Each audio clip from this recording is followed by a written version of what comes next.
गाजियाबाद में कल यति नरसिम्हानंद सरस्वती ने एक विवादित बयान दिया खुलेआम मंच से और उन्होंने इस्लाम के पैगंबर हजरत मोहम्मद के ऊपर आपत्तिजनक अशोभनीय टिप्पणियां की। इस मामले में उनके खिलाफ मुकदमा तो दर्ज हुआ है, लेकिन अब जो विरोध के स्वर हैं वो खुलकर सामने आने लगे हैं। आज बहुत सारे मुस्लिम समाज के लोग मेरठ में एसएसपी के दरबार में पहुंचे हैं और उनसे कार्रवाई की मांग की है।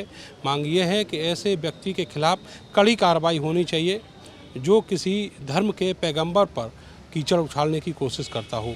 मेरे साथ बहुत सारे लोग जो AIMIM से जुड़े हुए हैं, यहाँ पर उनके जो वेस्टर्न यूपी के अध्यक्ष हैं मेहताब चौधरी, वो भी आए हुए हैं। मेहताब जी, ये बताइए कि ये जो कल किया यति ने, तो आप इसको कितना आपत्तिजनक मानते हैं और इसमें क्या कार्रवाई की मांग कर रहे हैं? देखिए, जिस तरह का वीडियो सोशल मीडिया पे वायरल हो रहा है, जिस तरह से डासना गाज़ियाबाद निवासी एक पागल व्यक्ति हमारी नबी की शान में गुस्ताखी कर रहा है, जिसको कोई भी मुसलमान बर्दाश्त नहीं करेगा। हम आज मजलिस इत्तेहादुल मुस्लिमीन पूरे उत्तर प्रदेश में उसके खिलाफ मुकदमा दर्ज करा रही है और सरकार से, प्रशासन से मांग करती है कि उस पर मुकदमा दर्ज कर उसको गिरफ्तार किया जाए और उस पर कड़ी से कड़ी कार्रवाई की जाए। अच्छा, आप देखते होंगे कि जो यति नरसिम्हानंद सरस्वती हैं, वो पहले भी जब भी उनका कोई बयान आता है वो मुसलमानों को टारगेट करते हैं। आप क्या मानते हैं, उनकी मनोदशा क्या है, उनकी मानसिकता क्या है इस सब के पीछे? देखिए, वो एक धर्मगुरु तो है नहीं। जिस तरह के वो बयानात देते हैं, जिस तरह के उनकी वीडियो वायरल होती हैं, उनसे महसूस होता है कि वो किसी आतंकवादी संगठन से जुड़े हुए हैं। अभी उनका एक वीडियो वायरल हो रहा है जिसमें वो कह रहे हैं कि मदरसों को बम से उड़ा देना चाहिए। क्या ये किसी धर्मगुरु की भाषा हो सकती है? नहीं हो सकती ना। कोई भी धर्म किसी भी दूसरे धर्म के खिलाफ इस तरह की कोई भी धर्मगुरु किसी दूसरे धर्म के खिलाफ इस तरह की बयानबाजी नहीं कर सकता जिस तरह की वो। अच्छा, आपने कहा कि वो धर्मगुरु नहीं हो सकते, उनको जूना अखाड़े ने महामंडलेश्वर बनाया हुआ है। देखिए, वो क्यों बनाया हो तो वो लोग जान सकते हैं। बाकी हम लोगों के हिसाब से मुझे नहीं लगता कि वो धर्मगुरु हैं, क्योंकि एक धर्मगुरु की जो भाषा शैली जो है वो इस तरह की नहीं हो सकती जिस तरह की वो करते हैं। अच्छा, जो बयान उन्होंने कल दिया है उसमें एक आपत्तिजनक जो बात है वो हिंदू समाज को लेकर भी उन्होंने कही है। आपने शायद सुना हो, उन्होंने मेघनाथ और कुंभकर्ण जो रावण के भाई थे, राक्षस थे, जिनका वध किया था राम और लक्ष्मण ने, उनको छोटा मोटा अपराध करने वाला कोई छोटा सा अपराधी बताया है, जबकि उन्होंने सीता जी का हरण किया था। तो आप क्या कहना चाहते हैं इस मामले में? वो जितने दोषी इस्लाम के हैं, क्या उतने ही हिंदुओं के भी हैं? मैं तो पहले कह रहा हूँ कि वो धर्मगुरु नहीं है। अगर धर्मगुरु होते, अच्छा मुझे बताइए कि सनातन धर्म की किस किताब में लिखा हुआ है कि आप दूसरे धर्म के लिए आप आपत्तिजनक शब्द कहें, या अपने समाज या अपने धर्म के प्रति या अपने समाज के लोगों के लिए इस तरह की भाषा का इस्तेमाल करें? बताइए कहाँ लिखा हुआ है? अगर वो धर्मगुरु होते तो कभी इस तरह की भाषा का इस्तेमाल नहीं करते। चलो, और भी आपके साथी हैं, आप बताइएगा कि आप क्या मांग करते हैं, इतने सारे लोग इकट्ठा होकर आए हैं। देखिए, जैसे अभी बताया ना कि ये लोग धर्मगुरु हो ही नहीं सकते, क्योंकि कोई भी धर्म ये नहीं कहता कि आप किसी दूसरे मज़हब के बारे में गलत करो। दूसरी बात कि जैसे आपने बताया कि हिंदू धर्म के लिए भी इस तरीके के मानसिक रोगियों को तो पागल खाने में भर्ती कर देना चाहिए।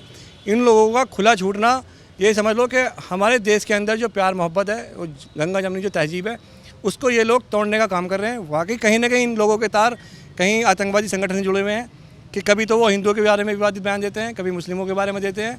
तो मैं ये कहना चाहता हूँ कि सरकार इतना सब कुछ होने के बाद और इतना सब कुछ देखने के बाद भी आज तक कार्रवाई नहीं कर रही है। उसकी क्या वजह रही है? अभी आपको याद होगा, कुछ समय पहले उन्होंने हमारे माननीय मुख्यमंत्री योगी आदित्यनाथ के बारे में भी अब शब्द कहे थे। तो सोचने की बात यह है कि सरकार ने उस पर भी कोई विवादित, मतलब इतना बयान होने के बाद कोई कार्रवाई नहीं की। ऐसी क्या वजह है, क्या कमजोरी है उनके पास इस सरकार की या किसी की भी, कि उसके खिलाफ कोई कानूनी कार्रवाई करने के लिए कोई तैयार नहीं है?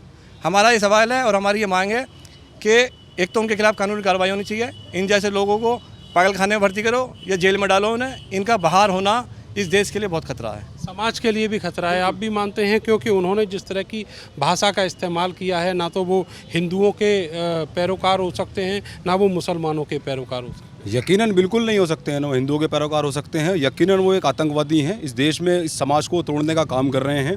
और हम उत्तर प्रदेश की सरकार से ये मांग करते हैं, जैसा जानकारी में आया उनको Z+ सिक्योरिटी मिली हुई है। ऐसा क्या महान कार्य उन्होंने किया है किस आधार पर उनको Z+ सिक्योरिटी मिली हुई है? सबसे पहले तो उसको सरकार को देखना चाहिए। और दूसरी बात ये है कि उन्होंने हमारे नबी करीम हुज़ूर सल्लल्लाहु अलैहि वसल्लम की शान में जो गुस्ताखियाँ की हैं, जो उन्होंने कहा कि रावण की तरह उनके पुतले जला देने चाहिए, ये शर्म की बात है। मतलब ये एक ट्रेंड बन गया है, एक फैशन बन गया। कोई भी उठता है, आता है और अल्लाह के नबी की शान में गुस्ताखी करके चला जाता है। हम सवाल हमारा ये है, हमने उस वक्त भी कहा जब महाराष्ट्र के अंदर महंत रामगिरी ने ये गुस्ताखी की, अगर आप महंत गिरी को अरेस्ट करके ये पैगाम देते कि हम लोग यहाँ हिंदुस्तान के अंदर इंसाफ करने के लिए बैठे हैं, तो आज शायद यति नरसिंहानंद की हिम्मत नहीं होती। लेकिन महंत रामगिरी को छूट दी गई तो आज यति नरसिंहानंद जैसे लोग उठकर दोबारा बोल रहे हैं। ये सवाल है, ये छूट क्यों दी जा रही है? सबसे बड़ा सवाल ये है, ये छूट किस लिए दी जा रही है? आप कहते हैं कि मदरसों को बम से उड़ा देना चाहिए। मैं ये मानता हूँ, मैं इस हिंदुस्तान में पला बड़ा हूँ, मैंने इस हिंदुस्तान में जन्म लिया, मैंने ये पढ़ा है किताबों के अंदर। सनातन धर्म ये कहता है कि जीव हत्या पाप है। अगर चींटी भी पैर के नीचे आ जाए तो हमारा सनातनी भाई राम राम करके निकल जाता है, वो उसकी आस्था है। अगर आप उस आस्था पर चलते हैं तो आप मदरसों को बम से उड़ाने की बात करते हैं। आप सनातन के प्रतीक हो सकते हैं? बिल्कुल नहीं हो सकते। बहुत शुक्रिया आप सबका हमसे बात करने के लिए। तो बिल्कुल सही बात कही कि ऐसे लोग जो ईश्वर के ऊपर उंगली उठाएं और उनके ऊपर कीचड़ फेंकने का काम करें, वो ना तो सनातन के पैरोकार हो सकते हैं और ना ही उनका किसी भी धर्म से कोई संबंध हो सकता है। वो किसी भी धर्म को मानने वाले नहीं हो सकते। यति नरसिंहानंद सरस्वती जो जूना अखाड़े के महामंडलेश्वर हैं, कल उन्होंने अपने बयान में सीता के हरण को एक मामूली घटना बताया और मेघनाथ और कुंभकर्ण जैसे जो राक्षस थे, रावण के भाई थे, जो उस गुनाह में शामिल थे जो रावण ने किया और उन्होंने भगवान श्री राम के खिलाफ युद्ध भी लड़ा था, उनको उस घटना को एक छोटी सी घटना बताकर और तालियां बटोरते हैं। और बहुत सारे जो लोग हैं, जो सनातन को मानने वाले लोग हैं, वो उस पर तालियां बजाते हैं। कैमरा सहयोगी सानू के साथ मैं नरेंद्र, भारत समाचार, मेरठ।